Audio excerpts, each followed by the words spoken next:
So, good morning, Paulo with Meditation Amsterdam. And I'm making this video after a little morning walk and workout and a little meditation, which normally leave me feeling very sort of elated and energetic and ready to start the day. But somehow today I feel more lazy and bored.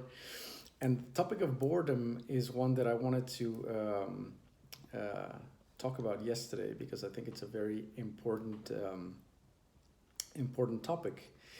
And so it got me thinking about what happens whenever I experience boredom, or at least in the past when I used to experience boredom. And it made me realize just how big an opportunity boredom is for self-realization.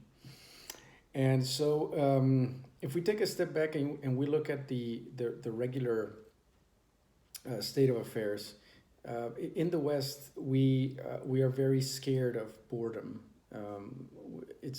We find it a dislikable sensation, and we do our very best to avoid that, right? So we try to have these sort of fulfilling or rich lives in which a lot of stuff is happening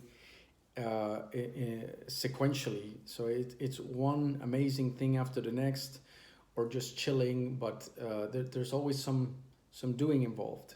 There's always some sort of input coming in, and you're processing stuff, and you're engaged with things. And we seem to be scared of boredom, right?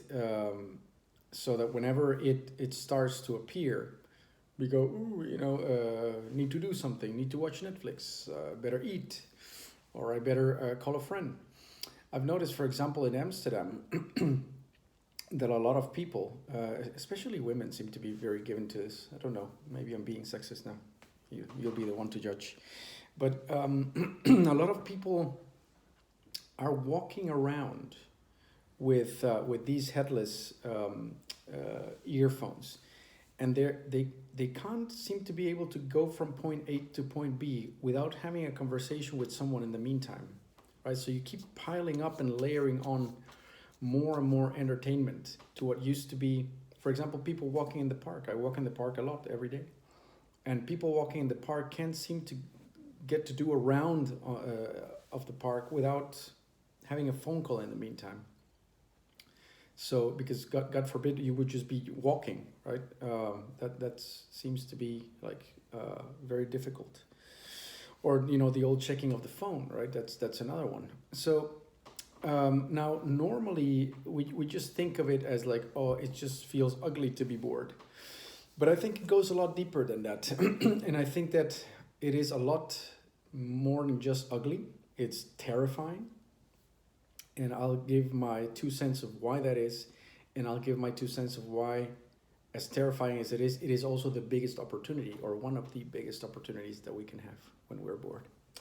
So I believe that the reason it is terrifying, or that we're terrified of boredom, is because we have forgotten to be human beings and we've become human doings.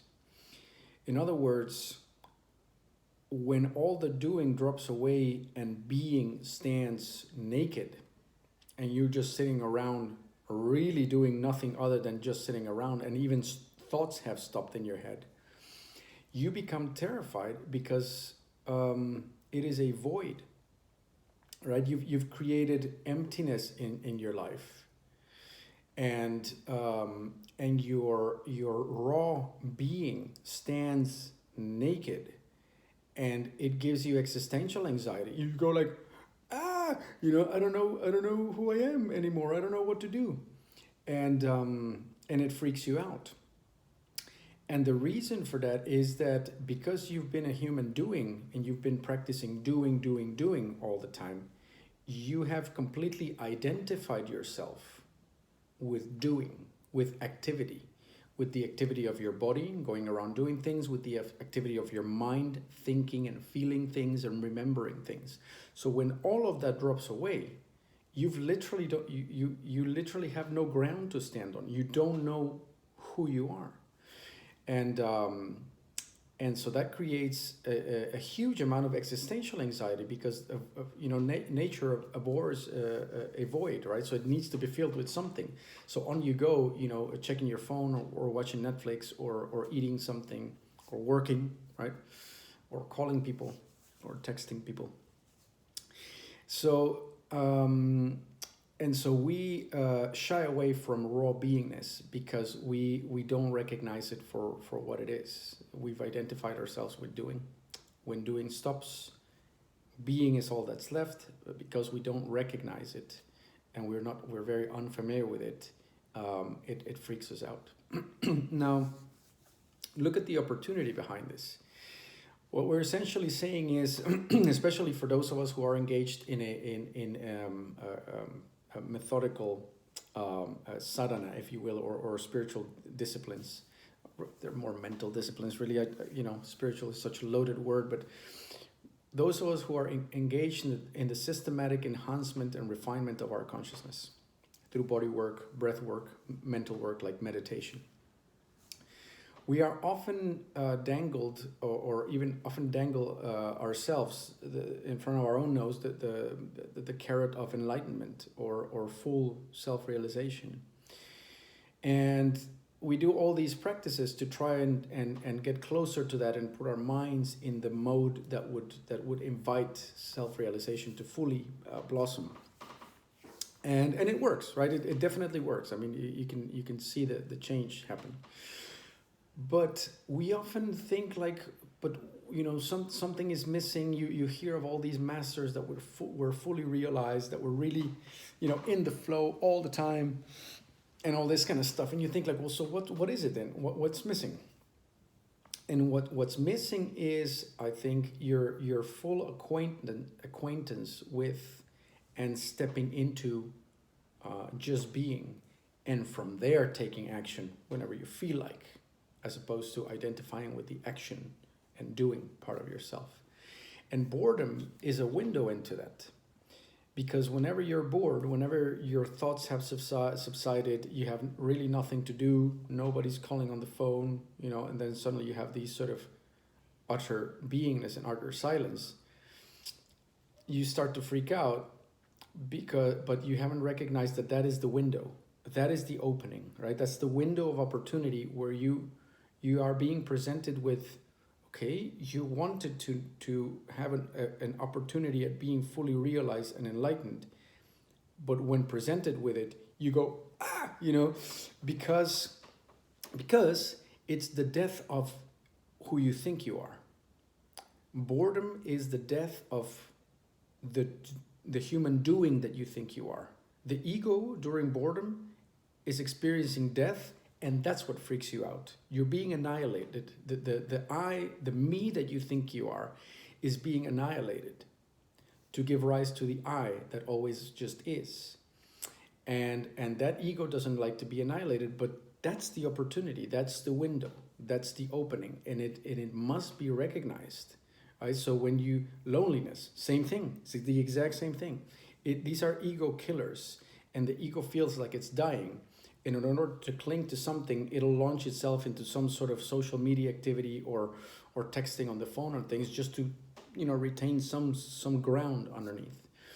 So what I would suggest, and what I've started to practice now myself, is when moments of loneliness or boredom come, I go, that's the window I've been working for. I've been doing all this meditation. I've been doing all this breath work and all this stuff. And I go well, it seems to be working. My mind is much more relaxed. My perception has been altered and stuff, but I still miss the full sort of Buddhahood, if you will. So, but then when boredom or loneliness comes, I go, that's it. That's the window that I've been trying to create. And now instead of running away from it, I'm going to step into it fully, right? I'm really going to just be. And then the ego is going to freak out, but we're going to let it freak out because it needs to die anyway. We need to just sort of, not die. I mean, I don't want to be end up being a lunatic or a schizophrenic. It's more that the ego needs to become a tool, right? So it needs to subside. So when boredom comes and the ego goes like, "Oh no, please preserve me, I'm dying," da da da, you go like, "No, you'll be all right. You know, we'll pick you up when we're done just being, when we're done just sitting around. You'll come back. Don't worry." And then we just sit around and you have raw contact with reality, like in all its bare reality, nakedness, the isness or the suchness of the moment, which the Buddha would talk about, and now you're in it, right? Like that is what you're looking for. Actually, the boredom and loneliness are your direct hotline to being, to raw contact with reality. So they're amazing opportunities, but you need to recognize them for what they are, and that's part of the trick. Is just as we tend to be scared of boredom in modern society and do everything that we can to avoid it, is the same with anxiety. We are scared of it because we don't recognize it for the messenger that it is. So we go like, "Oh, I'm going to dampen this down by overeating or by binge watching TV or whatever."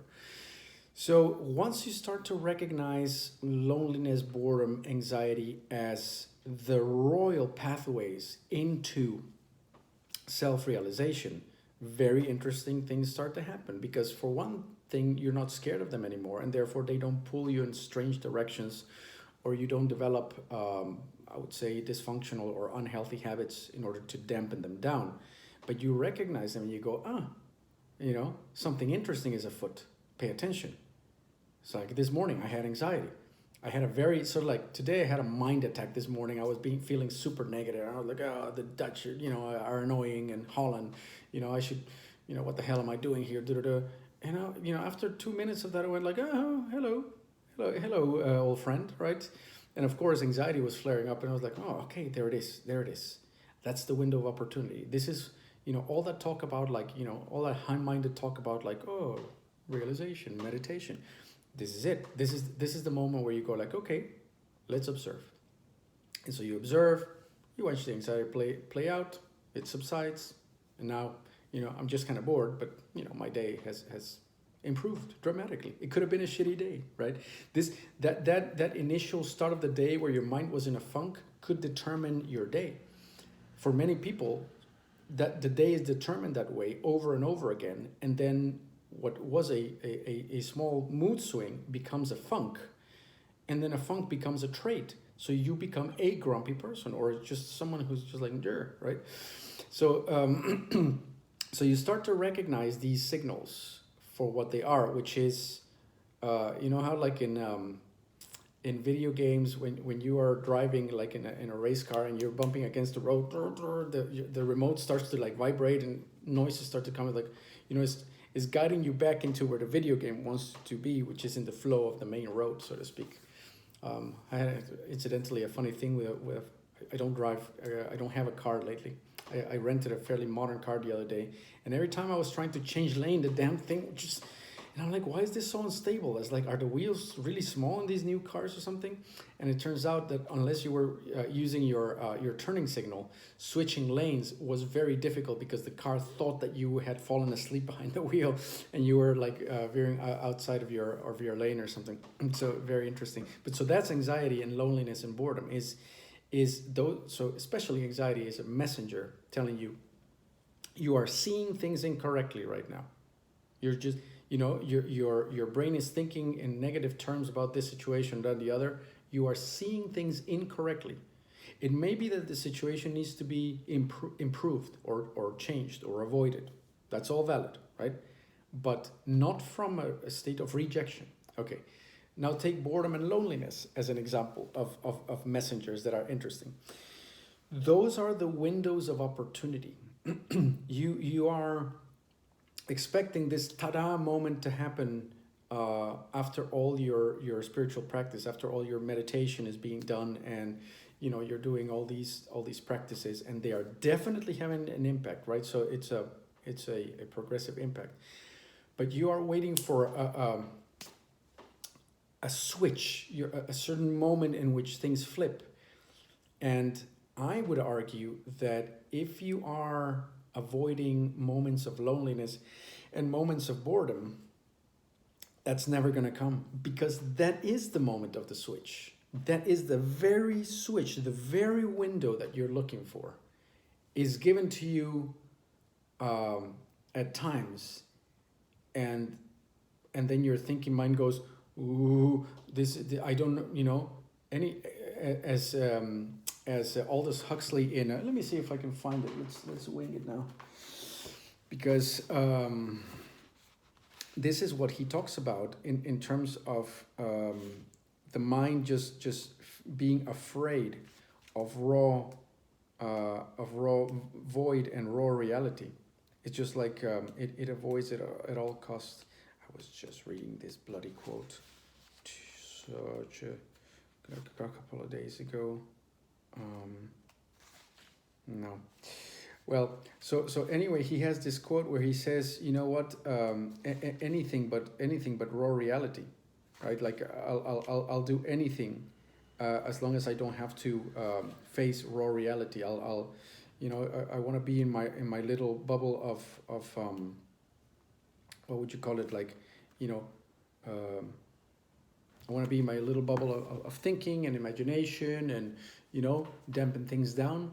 But the true void of enlightenment, the true open raw void in which you as a person do not exist anymore, and which you have truly merged with the Tao, if you will, with the isness of the moment, it scares the hell out of you. And it scares the hell out of everybody. And it should, because it's uncharted territory. It's the full flow of life, unsupervised, unattended, right? Anything can happen. Anything goes in that void. Who knows what comes out the other end? Nobody knows. So it scares the hell out of you. Guess what? That's enlightenment. And the moments of boredom are the royal road, one of the openings that you're looking for. So that was a little essay, let's say, or a little chat on boredom, on what I make of it, on how it is a very interesting thing. It is said in Chinese philosophy that when something reaches an extreme, it flips into its very opposite. So ultimate yin becomes yang. Ultimate inactivity becomes an explosion of activity. Kind of like the universe, right? Like the day that the universe collapses into ultimate entropy and a black hole swallows it whole, and it arrives to absolute stillness, the Big Bang will happen immediately right after that, because that's the ultimate yin. And then the thing just goes boom, and it just begins again. If you take the symbol of yin and yang, within yin you have a dot of yang, and within yang you have a dot of yin, right? Say it's always dynamic, it's always dancing. Yeah, that's what happens with the extreme. The extremes meet. So that reality is not linear, but it's actually circular. So utter inactivity becomes activity, and so on. Therefore, boredom is a very healthy thing. The void, leaving a void for new things to arrive, is a very healthy thing. You can't recreate yourself unless you create a void from which new things can arrive. If you just keep piling on more knowledge, piling on more of the same stuff, not going to happen. It's not going to happen because it's full. It's full already. It's the old saying of the Kung Fu master of emptying your cup when you come to learn something new. So I hope that is interesting. Certainly interesting to myself, which is why I talk about it. And I'll come back with more.